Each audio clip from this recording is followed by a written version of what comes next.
It's the Treehouse.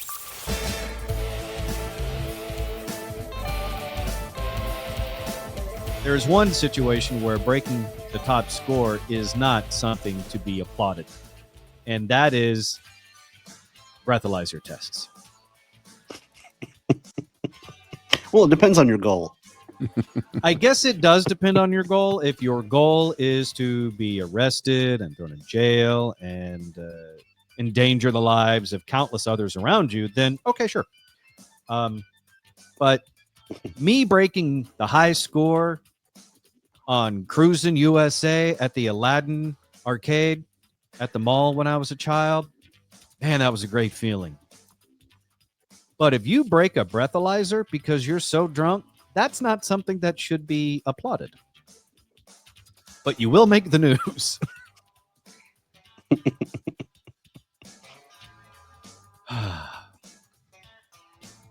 A drunk driver in Wisconsin was so hammered on Friday, he maxed out the breathalyzer.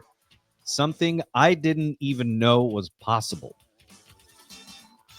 What is the number that maxes out? I guess you're about to tell us.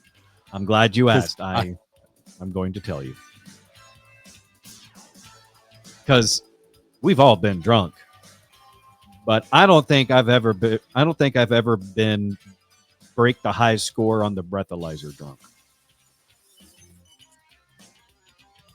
52-year-old Randall Villarreal is a middle school gym teacher in Waukesha, Wisconsin. Police got a call last Friday about a hit-and-run crash around 7:30 in the morning. Keep that in mind. Everything I'm going to tell you about this story happened in the morning. Turned out old Randall had dropped his kid off at a different school. Then he drove off to go to his school where he was a teacher. On his way to his job, he rear-ended someone and left the scene.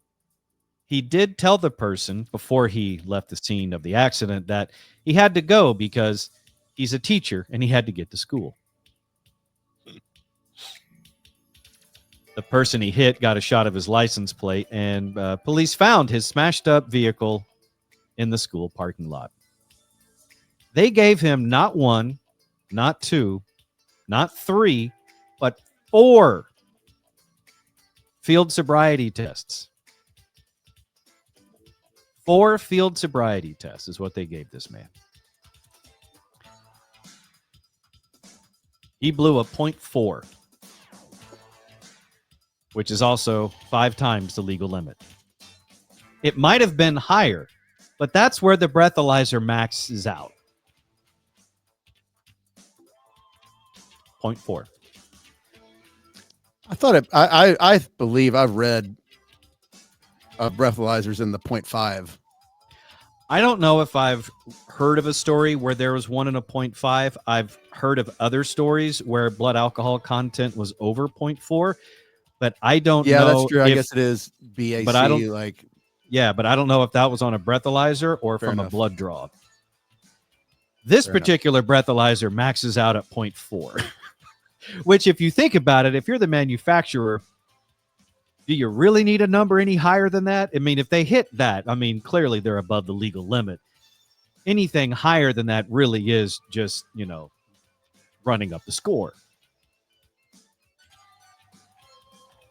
In court on Monday, the judge told him he's lucky to be alive. He couldn't even believe someone could be that drunk, especially before 8 a.m.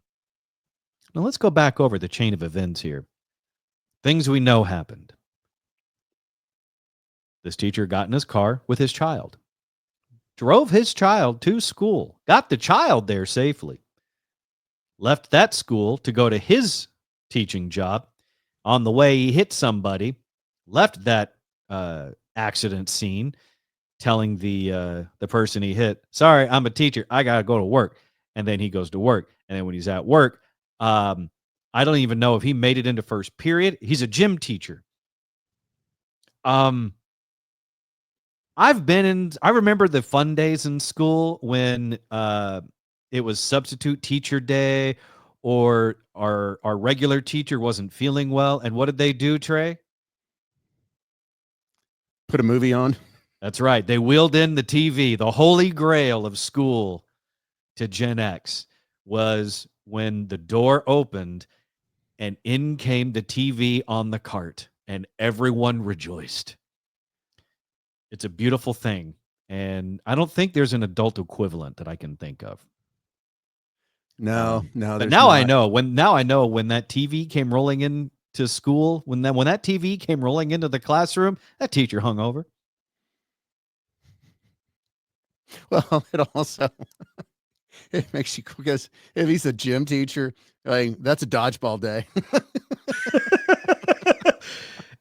It's a dodgeball day, and you probably just keep drinking and just enjoy the show. Yeah. Makes me question a lot of things in my childhood. It really does, doesn't it? You go back and start thinking about all the different things from school and recess, gym class. Is that the reason why the gym teachers thought it was so funny to make you climb that rope? And it wasn't just a normal rope, right? It was the rope that went how high? All the way to the ceiling of a gymnasium. That's like 40, 50 feet. That is perilously dangerous. And the only thing protecting you if you fell was either A, other kids, or B, a gymnastics mat that's about, 2 inches thick, and at the center of it was concrete. Yeah. Well, it makes you wonder. It's like, because you have Fridays, and they always say, what's the end of the week? Were Fridays the fun day because all the teachers had gone out on Thursday night? Mm-hmm. Yeah, because it was ladies' night. And most teachers that we grew up with were female. Or the gym coaches were single males. Absolutely. And their tight polyester shorts.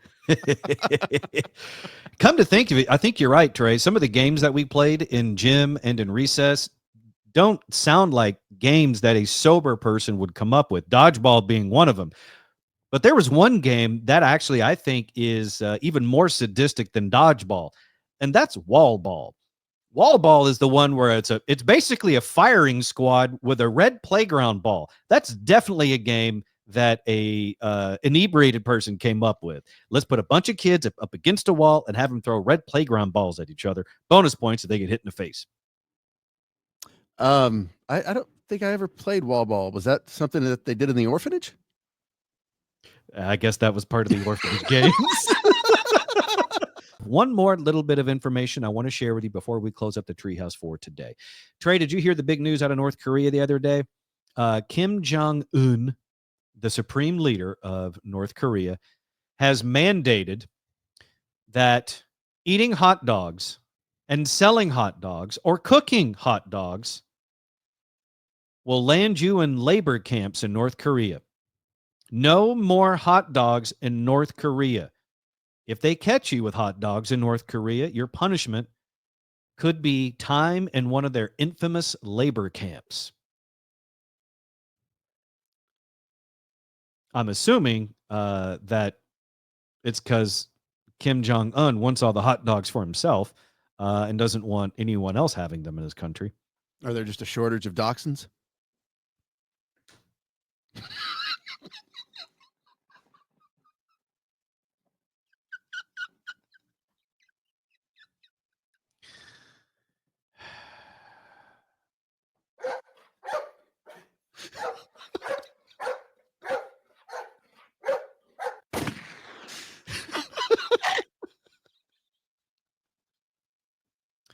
I'm going to go home now.